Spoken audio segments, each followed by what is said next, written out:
My favorite manga is not your favorite manga. It's not a shonen. It doesn't have ninjas or Saiyans or moaning anime girls or whatever the heck. It feels like this.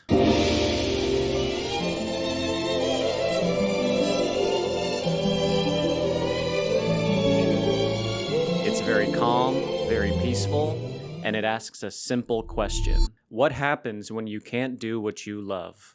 This girl right here is Tachibana. She's a high school girl with a pretty quiet life. She dozes off in class after staring off into the clouds. She walks home from school and lives in a quiet neighborhood. She has a caring mother and father and even one of those cool wine-ons that's really hip and buys her stuff. But she has a secret that nobody knows. She's in love with her boss. Her 45-year-old divorced boss that has a bald spot, forgets to zip his zipper after taking a good long pee, and just kind of lets people walk all over him like a doormat every single day. You know, he's one of those guys that will never get promoted and also says sorry too much. You know what I mean? Sorry. His name is Kondou. I mean, he's not exactly Edward Cullen or Timothy Chardonnay, but Tachibana likes him just fine. Now, I know what you're thinking. Oh, a high school girl is gonna date some older guy. This is one of those weird mangas. Wow, this is so crazy. No. Don't worry, they don't do anything, I promise. The real story here isn't the romance. It's what the romance is covering up. What these two are hiding from that they also want more than anything. Let's talk about it. After the Rain is one of those stories that doesn't need a flashy opening sequence to pull you in, or some complicated power system to make the teenagers on screen look cool. It's a peaceful place that gives you reasons to love the diverse and fun characters that fill its pages. You get the privilege of learning with them, of growing with them. It shows how they're not fully living, they're just kind of getting by while they can. You see, before Tachibana came to work at this diner where she met Kondou and now she's in love with him, she used to be a runner. A gifted runner. I'm fast as boy. She holds the record at her high school and she ran purely for fun, just for love of the game. She liked it, and she was good at it. In her words, when she runs, the wind fills her ears and it feels like she's melting into the sky. But anyways, not everything can go great for Tachibana. Sometimes life's gonna hit you in the head with a brick. Tachibana injures her leg in a race. She ruptures her Achilles tendon, which is as bad as it sounds. Just like that. The thing that she loved is gone. She can't run anymore. It's like a painter not being able to hold a brush. A Twitter troll being forced to give up his anime body pillow. A tech bro losing his crypto wallet. The thing that gives you life and that you love more than anything is wrestled away from your grasp. And what happens when you can't do what you love? For Tachibana, you find something else to love. The thing that pulls Tachibana to Kondou is his kindness. Before she started working at the diner, Tachibana came in one day just to get out of the rain. She'd never been there before. And Kondou gave her a free cup of coffee. And that's all it took. When she was at her lowest, he gave her just a little bit of what she needed. Compassion, caring, understanding. So she managed to get a job there, yada yada yada, and now she's finally built up the courage to confess her love to Kondou, her boss. Twice. Yeah, he didn't catch it the first time. God, I love this story.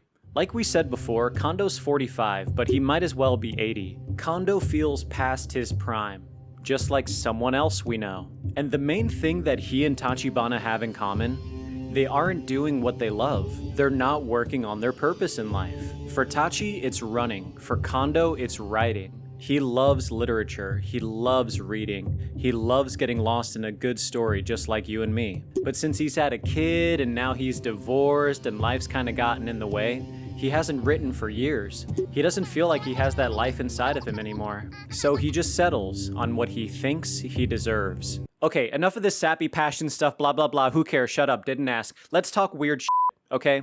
This man right here is in love with his stepsister.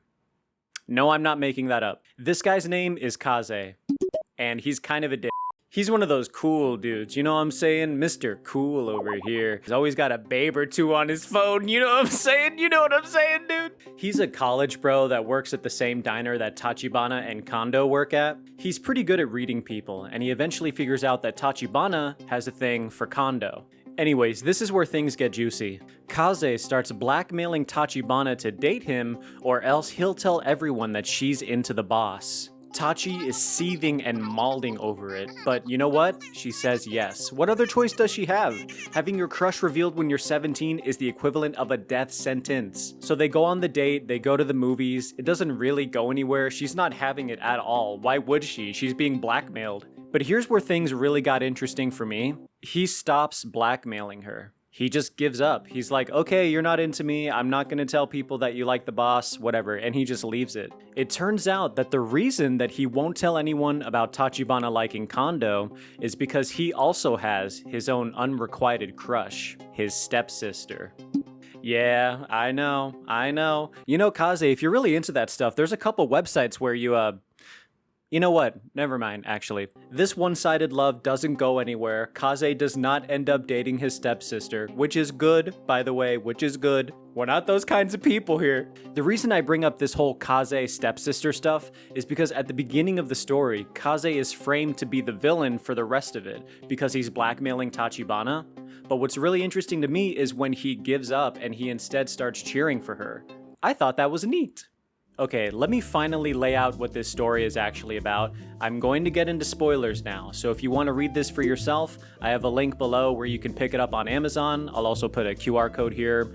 Spoiler Central, okay? So, Kondou, being the good guy that he is, dating this 17-year-old girl was nowhere near on his mind. He is completely, taken from left field. What is it called? It comes out of left field for him that she would even be into him, okay? He has no interest in this girl whatsoever. Instead, he's like, how do I get this girl away from me before Chris Hansen shows up? FBI, open up! I promise he's not a weird dude. He literally friend-zones her right away, okay? He just tells her that they're friends. So, nothing happens. I want to be very clear. But Tachi's just not getting it. That sign can't stop me because I can't read. You know how it is to be 17. The emotions, the hormones, the energy that she would pour into running until she melted into the sky is now going into getting this old fart to notice her. This old bag of bones over here, Mr. 45 years old dirt.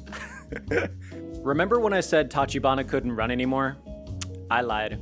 She can actually run a little bit, but she needs to do physical therapy so she can get back to where she was before her injury. If she just did a little bit of extra work, she could have her passion back and better than ever before, but for some reason, she doesn't want to do that. She's ready to give up. She's already pulled away from the track team, barely talking to her old running friends, and she's kind of curled up into her shell where all she focuses on is trying to get this old guy to be into her. She's coping with this setback by trying to do something that will clearly never go anywhere. And Kondou figures that out too. But both of them still kinda end up getting close. They become friends, and just friends. They both feel like their passion isn't meant to be, when in reality, their relationship isn't meant to be. It's just this unnatural distraction and a false sense of security to cope with losing both of their passions.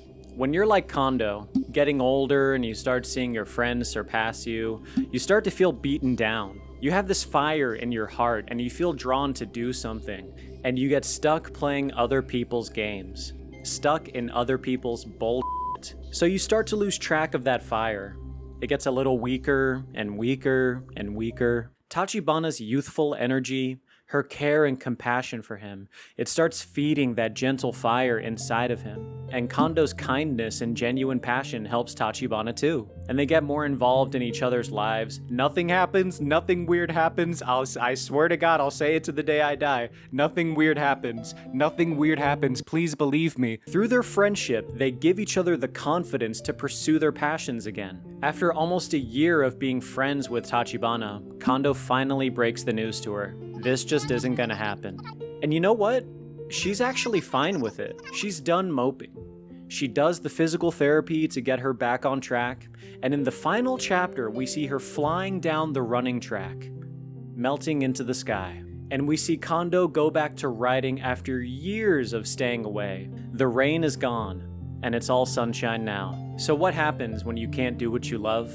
I think you can get sidetracked, you can get mopey, you can lay down and give up, but eventually, it's just gonna come back for you. And you have to find a way to answer it, because you probably won't be satisfied without it. There will always be something missing, something that you're supposed to be doing. So have some courage and go out and get it. It's made for you. But that's all I have for today. Thank you very much for watching. I'll have a link to the book in the description if you want to pick it up. It's an affiliate link, so it would help me. There's also more stuff on my Patreon. I just uploaded a 45-minute juicy video going through my entire manga collection, and I talk about After the Rain, I talk about Uzumaki, Goodnight Punpun, Vagabond, very good stuff. You should check that out. Go to patreon.com/sriracha. There's a 7-day free trial, so if you want, you don't even have to pay for 7 days, dude. That's pretty good. And it's only $5. I mean, I think that's a good deal. But anyways, if you want to watch something else from me, you can watch this video about a middle school kid who turns out to be a monster. I'm not going to explain that one. You just have to click here and watch to see. All right, guys. Thank you. I'll see you later.